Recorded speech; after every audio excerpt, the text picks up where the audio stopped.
Welcome to special analysis. నేను రమ్మ మండవ. ఈరోజు అనాలిసిస్లో భాగంగా మనం తీసుకోబోతున్న టాపిక్ ఏంటంటే, ఈరోజు అనాలిసిస్కి మనం ఒక టైటిల్ పెట్టున్నాం, జగన్మోహన్ రెడ్డి కంటే లోకేష్ 1000 రెట్లు బెటర్, మనం టీడీపీలోకి వెళ్దామా అని చెప్పి వైఎస్ఆర్సీపీలో చాలా సీరియస్ చర్చ జరుగుతోంది అని మనం ఒక టైటిల్ పెట్టాం.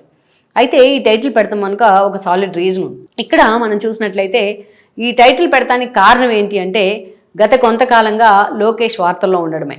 గతంలో చంద్రబాబు నాయుడిని ఆల్మోస్ట్ సుదీర్ఘ రాజకీయ చరిత్ర అండి, అపర చాణక్యుడు అని పిలిపించుకున్నారు ఆయన రాజకీయాల్లో. ఎంత సుదీర్ఘకాలం ప్రతిపక్ష నేతగా ఉన్నారో అంతకంటే సుదీర్ఘకాలం ముఖ్యమంత్రిగా ఉన్నారు. మొన్నే 15 ఏళ్ళు కూడా పూర్తి చేసుకున్నారు ఆయన ముఖ్యమంత్రిగా. సో అలా చంద్రబాబుని దగ్గరగా చూసిన వాళ్ళు ఎవరు కూడా ఒక రాక్ సాలిడ్, ఆయన ఎమోషన్స్ లేని వ్యక్తి అంటారు కానీ ఎమోషన్స్ చాలాసార్లు చూపించే ప్రయత్నం చేస్తున్నారు.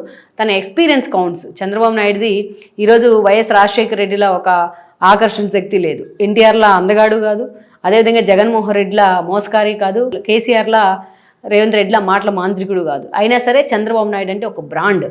ఆఫ్టర్ ఆల్ 2 ఎకరాలను ఎగతాళి చేసిన, ఆసామైన ఎగతాళి చేసిన చోటు నుంచి ఈరోజు ఎన్టీఆర్ అల్లుడయి, అంతకంటే ముందు సినిమాటోగ్రఫీ మంత్రి అయి, అక్కడి నుంచి ఈరోజు సుదీర్ఘకాలం రాష్ట్ర రాజకీయాల్లో దేశ రాజకీయాల్లో చక్రం తిప్పిన ఘనతను, ఆ రివార్డును సొంతం చేసుకున్న వ్యక్తి చంద్రబాబు నాయుడు.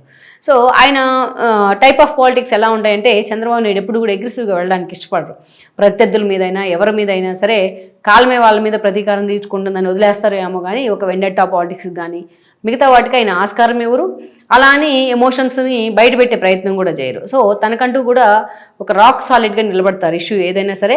అందుకే చంద్రబాబు నాయుడు గురించి చాలామంది ఏం చెప్తారంటే, క్రైసిస్ని అవకాశంగా మార్చుకోవడంలో చంద్రబాబుని చూసే మేము నేర్చుకున్నామని చెప్తూ ఉంటారు. అందుకే ఒక ప్రాంతీయ పార్టీగా పుట్టి టీడీపీ ఫేస్ చేసిన క్రైసిస్లు ఏ పార్టీ కూడా ఫేస్ చేసి ఉండదు.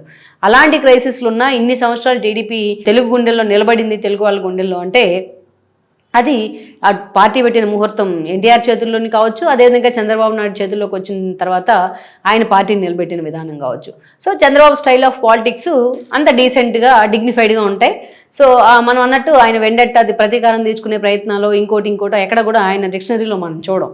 సో తన సొంత నేతలనే కోల్పోయారేమో కానీ శాంతి భద్రతలు కాపాడే అంశంలో, బట్ తాను మాత్రం ఎప్పుడు అగ్రెసివ్గా వెళ్ళిన పరిస్థితిని అయితే మనం చూడం.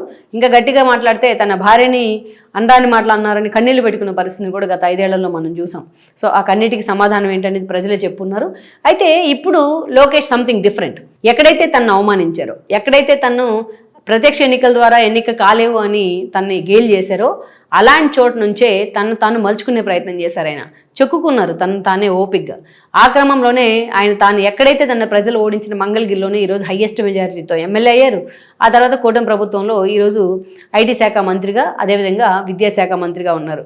ఆయన విద్యాశాఖ అసలు ఎందుకు తీసుకుంటా ఉన్నారు, ఈ విద్యాశాఖ తీసుకుంటే ఆ మంత్రిని ఎక్కడా కూడా పైకి రానివ్వరు అని చెప్పి చాలామంది విమర్శలు చేశారు. కానీ ఈరోజు విద్యాశాఖలో ఆయన తీసుకొస్తున్న విప్లవాలు కానీ, అటు ఉపాధ్యాయ సంఘాలతో విద్యార్థి సంఘాలతో ఆయన నెగోషియేషన్ కొన్ని అంశాల మీద చేస్తున్న విధానం కానీ, బీసీల విషయంలో యూనివర్సిటీని ప్రక్షాళన చేస్తున్న తీరు కానీ మనం చూస్తూ ఉన్నాం. సరే, ఇక ఐటీ మినిస్టర్ హోదాలో వాట్ ఈజ్ లోకేష్ అని చెప్పడానికి ఒక్క ఏఐ డేటా సెంటర్ చాలు, గూగుల్ డేటా సెంటర్ మీద ఐటీ విషయంలో ఫోకస్ పెడుతున్న తీరుతో అటు కర్ణాటకకు, ఇటు తమిళనాడుకు, ఇటు తెలంగాణకు టార్గెట్ అవుతున్న విధానం కానీ మనం చూస్తూ ఉన్నాం. అయితే ఇదంతా ప్రొఫెషనల్, అంటే ఆయన పాలనా పరంగానో లేకపోతే మంత్రి హోదాలోనో ఆయన చేసిన పనితీరు మనం చెప్పుకున్నాం ఇప్పుడు దాకా. వేరే వ్యక్తిగతంగా చూసినట్లయితే తన తండ్రి మారాడో లేదో కానీ లోకేష్ మాత్రం ఈరోజు మారినట్టు మనకు కనిపిస్తూ ఉంది. అదే వైసీపీలో చర్చనీయాంశం అవుతా ఉంది. ప్రత్యర్థులు కూడా లోకేష్ని శభాష్ అని మెచ్చుకుంటూ ఉన్నారు కొన్ని విషయాల్లో. ఎందుకంటే గతంలో 2015 నుంచి ఆయన 19 వరకు మంత్రిగా ఉన్నారు, ఎమ్మెల్సీ అయ్యి. ఆ రోజు ఫస్ట్ టైం మంత్రి అయ్యారు కాబట్టి అప్పుడు దాకా లోకేష్ అసలు పార్టీ నుంచే ఫోకస్ అయ్యారు. అంతకుముందు స్టాన్ఫోర్డ్ యూనివర్సిటీలో చదువుకున్నా, జాబ్ చేసిన, తర్వాత రాజకీయ రంగేట్రం చేసిన జస్ట్ ప్రధాన కార్యదర్శిగా మాత్రమే ఉన్నారు. బ్యాక్ అండే పనిచేస్తూ వచ్చారు 14 ఎన్నికల సమయంలో. అప్పుడే మనం చూస్తే కార్యకర్తల సంక్షేమ నిధి ఏర్పాటు చేయడం కానీ, ఎంతో కొన్ని లక్షల మంది కార్యకర్తలకి ఇన్సూరెన్స్ సౌకర్యం కల్పించడం కానీ, ప్రమాద బీమా చేయడం కానీ, ఇవన్నీ మనం చూసాం. అప్పుడే లోకేష్ జనానికి పరిచయం అవుతూ వచ్చారు. ఆ తర్వాత పూర్తి స్థాయిలో తాను ఎమ్మెల్సీ అయి మంత్రి అయిన తర్వాత పార్టీని పూర్తిగా పక్కన పెట్టారు. ఆయన మంత్రిగా తాను నిరూపించుకునే క్రమంలో తన తండ్రి కంటే తాను పూర్తిగా కష్టపడుతున్నారని పేరు తెచ్చుకునే విధానంలో కావచ్చు, లేకపోతే తన తండ్రిలాగా తన మీద అంచనాలు ఉంటాయని ఆ అంచనాలు అందుకునే క్రమంలో కావచ్చు, పార్టీని కొంత పక్కన పెట్టిన మాట అయితే వాస్తవం. అందుకే పూర్తిగా మంగళగిరి లాంటి చోట కూడా ఆయన అన్ని ఐటీ సంస్థలు అక్కడికి తెచ్చిన ఆ కాన్స్టిట్యున్సీ బదులు అక్కడ కూడా ఆయన ఓడించారు. అది బీసీ సీటు, అది వేరే విషయం అయినప్పటికీ. అలా లోకేష్ ఎక్కువగా ఆ రోజు ఫోకస్ అంతా కూడా ఆయన పార్టీ కంటే మిగతా విషయాల మీద ఎక్కువ ఉండేది. అందుకే ఆయన శాఖ అన్ని అవార్డులు రివార్డులు వచ్చాయి. ఆ రోజు పంచాయతీరాజ్ శాఖ దగ్గర నుంచి అన్నీ చూసుకునేవాళ్ళు ఆయన ఐటీ మినిస్టర్గా కూడా. సో ఇప్పుడు సంథింగ్ డిఫరెన్స్. ఆ అనుభవాల నుంచి, ఆ మిస్టేక్స్ నుంచి 5 ఏళ్ల పాటు లోకేష్ పాఠాలు నేర్చుకునే ప్రయత్నం చేశారు. పాదయాత్ర లాంటి ఒక ఇష్యూ ఆయన్ని చాలా మేక్ ఓవర్ చేసింది. జనంని దగ్గరుండి దాదాపు 7 ఏడాది పాటు చూశారు కాబట్టి పూర్తి స్థాయిలో రాటు తేలారు. తన తండ్రిని అరెస్ట్ చేసి జైల్లో పెట్టిన తర్వాత అసలు లోకేష్ని ఇంకా అడ్డుకునే వాళ్ళే లేకుండా పోయారు. జనమే ఆయన ఓన్ చేసుకున్న పరిస్థితి అయితే ఉంది. సో ఈ లోకేష్ ఈ 5 ఏళ్ళు తానేంటనేది, తను ఎలా మేకోవర్ అవ్వాలి అనేది, తన ఆహార్యంలో మార్పు వచ్చింది, తన యాటిట్యూడ్లో మార్పు వచ్చింది, తన మాటతీరులో మార్పు వచ్చింది. సో ఈరోజు ప్రత్యర్థులకి లోకేష్ అని, చంద్రబాబు నాయుడు అంటే సాఫ్ట్గా ఉంటారు అని పేర్ని నాని లాంటి వాళ్ళు కూడా చెప్పారు. ఏదైతే రేషన్ బియ్యం మాఫియా వ్యవహారంలో తన భార్యని అరెస్ట్ అన్నా కూడా ఆయన పేరు పక్కన పెట్టారు. ఏమైనా ఉంటే జెంట్స్తో తేల్చుకోండి అని చెప్పారని ఇదే పేరుని నాని చంద్రబాబు నాయుడిని పొగడటం జరిగింది. కానీ లోకేష్ విషయానికి వచ్చినట్టయితే ఏదైతే చెప్పాడో అదే చేసి చూపిస్తా ఉన్నారు. రెడ్ బుక్ అన్నారు ఆయన. రెడ్ బుక్ అనే పేరు బయట ఒక్కరిని కూడా, పెద్దిరెడ్డి మిథున్ రెడ్డి లిక్కర్ స్కామ్లో అరెస్ట్ అయ్యారు, చెవిరెడ్డి లిక్కర్ స్కామ్లో అరెస్ట్ అయ్యారు. ఇలా వరుసపెట్టి లోకేష్ టార్గెట్ పెట్టిన వాళ్ళు ఎవరు కూడా పూర్తి ఆధారాలతో సహా దొరికితే మేము కేసు ఫైల్ చేస్తామని లోకేష్ ఎలా చెప్తా వస్తున్నారో వాళ్ళంతా ఈరోజు నిజంగానే జైలుకు వెళ్తూ ఉన్నారు. కేసులు ఏదైతే ఎదురవుతూ ఉన్నాయి, నిజంగానే లోకేష్ ఆ విధంగా వాళ్ళని భయపెట్టారు. రెడ్ బుక్ అనే పేరు బయటకు కనిపిస్తున్నా లోకేష్ ఆ యాంగిల్లో వైఎస్ఆర్సీపీకి కొంత థ్రెట్ అయ్యాడు అనుకోవచ్చు. మరోవైపు పెర్ఫార్మెన్స్ పరంగా గూగుల్ లాంటి సంస్థలను ఆంధ్రాకి తేవడం పట్ల ఆయన మీద అభిమానం ఆకాశాన్ని అంటుతోంది ఈ రోజున. సో ఈ పరిస్థితి ఇక రాజకీయంగా చూసినట్లయితే ఎవరైతే జగన్మోహన్ రెడ్డి తరఫున కేసులు పెట్టించుకొని పూర్తి స్థాయిలో జైలుకు పరిమితమై తమ ఆర్థిక మూలాలను కూడా దెబ్బతీసుకున్నారో వాళ్ళందరికీ కూడా ఏదో రకంగా లోకేష్ వైపు నుంచి హెల్ప్ జరుగుతూ ఉంది. చాలామంది టికెట్లు దక్కని వాళ్ళకు కూడా ఈరోజు కొంతమందికి నామినేటెడ్ పోస్టులో ఏదో ఒకటి తమకు అవకాశం వచ్చింది, చిన్న చిన్న పోస్టులో వాళ్ళని అడ్జస్ట్ చేయడము, వాళ్ళని ఫైనాన్షియల్గా స్ట్రెంథెన్ చేయడానికి వాళ్ళకి ఏదో ఒక క్రియేట్ చేయడమో, వాళ్ళకి ఏదో ఒక ఆసరా ఇవ్వడమో, ఒక భరోసా ఇవ్వడమో జరుగుతూ ఉంది పార్టీ వైపు నుంచి. సో ఎవరు వెళ్ళినా, ఏ టైం వెళ్ళినా వాళ్ళకి అపాయింట్మెంట్ ఇస్తూ కూర్చొని మాట్లాడిస్తూ వాళ్ళని ఏదో ఒక రకంగా దారిలో పెట్టే ప్రయత్నం జరుగుతూ ఉంది లోకేష్ వైపు నుంచి. ఎక్కడైనా ఒక కార్యకర్త చనిపోతే చంద్రబాబు నాయుడు పరిగెత్తుకుంటూ వెళ్ళి వాళ్ళు పాడమ వస్తూ ఉన్నారు. ఎక్కడైనా ఒక కార్యకర్త నాకు కష్టం ఉంది లోకేష్ అన్న అని పెడితే వెంటనే లోకేష్ టీం స్పందిస్తూ ఉంది.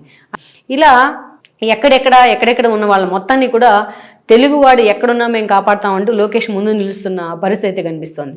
ఇక తమ వల్ల తమ పార్టీని నమ్ముకొని నష్టపోయిన వాళ్ళు ఎవరైతే ఉన్నారో వాళ్ళందరినీ కూడా దగ్గరికి తీసే ప్రయత్నం జరుగుతూ ఉంది చాలా రకాలుగా. సో ఇవన్నీ కూడా వైఎస్ఆర్సీపీలోనే ఎక్కువ చర్చనీయాంశం అవుతూ ఉన్నాయి. అందుకే ఈరోజు జగన్మోహన్ రెడ్డి కంటే లోకేషే బెటర్ అని చెప్తా ఉన్నారు. ఈరోజు జగన్మోహన్ రెడ్డి డే 1 ఆయనతో నడిచిన వాళ్ళు ఒక్కరు ఆయనతో లేరు ఈ రోజున. ఒక కొండా సురేఖ దగ్గర నుంచి ఒక కొండతాల రామకృష్ణ దాకా ఎవ్వరూ లేరు, ఒక మైసూరారెడ్డి దాకా. ఈవెన్ ఆయన తల్లి చెల్లి కూడా లేరు. ఈరోజు తల్లిని బయటికి తరిమి, చెల్లిని బయటికి తరిమి వాళ్ళ మీద కేసులు పెట్టి వెంటాడుతూ ఉన్నారు జగన్మోహన్ రెడ్డి.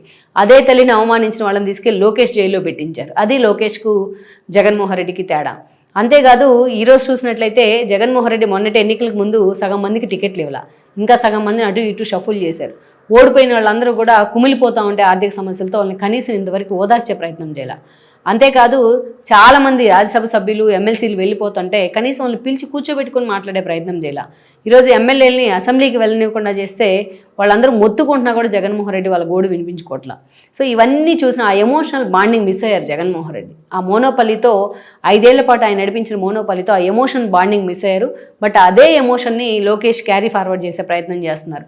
ఎక్కడికి వెళ్ళినా లోకేష్ మాట్లాడుతున్న తీరు ఈ రోజున పార్టీ మీద అలక్కండి. చిన్న చిన్న పొరపొచ్చాలు వస్తే మన పార్టీ అనేది ఒక కుటుంబం, మీరు కుటుంబం మీద అలిగినట్టే టీడీపీ మీద అలుగుతూ ఉన్నారు, దయచేసి అలగమాకండి, మీ అలగ కారణమైన కారణాలు ఏమైనా ఉంటే బయటికి చెప్పండి అంటూ కూడా ఆయన ఎక్కడికి వెళ్ళినా మాట్లాడే ప్రయత్నం చేస్తూ ఉన్నారు. సో ఇక్కడ మనం చూసినట్లయితే అదే లోకేష్కి జగన్కి తేడా. అదే వైఎస్ఆర్సీపీలో చాలా సీరియస్గా చర్చ జరుగుతోంది. ఏ ఇద్దరు కూర్చున్న వైఎస్ఆర్సీపీలో లోకేష్ గురించి మాట్లాడుతున్న పరిస్థితి అయితే ఉంది ఈరోజు. అందుకే వీలుంటే టీడీపీ వైపు వెళ్ళిపోదామన్నంతగా కొంతమంది నేతలు చాలా సీరియస్ టర్న్ తీసుకోబోతున్నారు. ఇంకొద్ది రోజుల్లోనే ఎవరెవరు వైఎస్ఆర్సీపీ నుంచి లోకేష్తో టచ్లోకి రాబోతున్నారు అనేది కూడా క్లారిటీ వచ్చే అవకాశం అయితే స్పష్టంగా కనిపిస్తోంది. ఈ వీడియో మీకు నచ్చినట్లయితే please share, like and subscribe.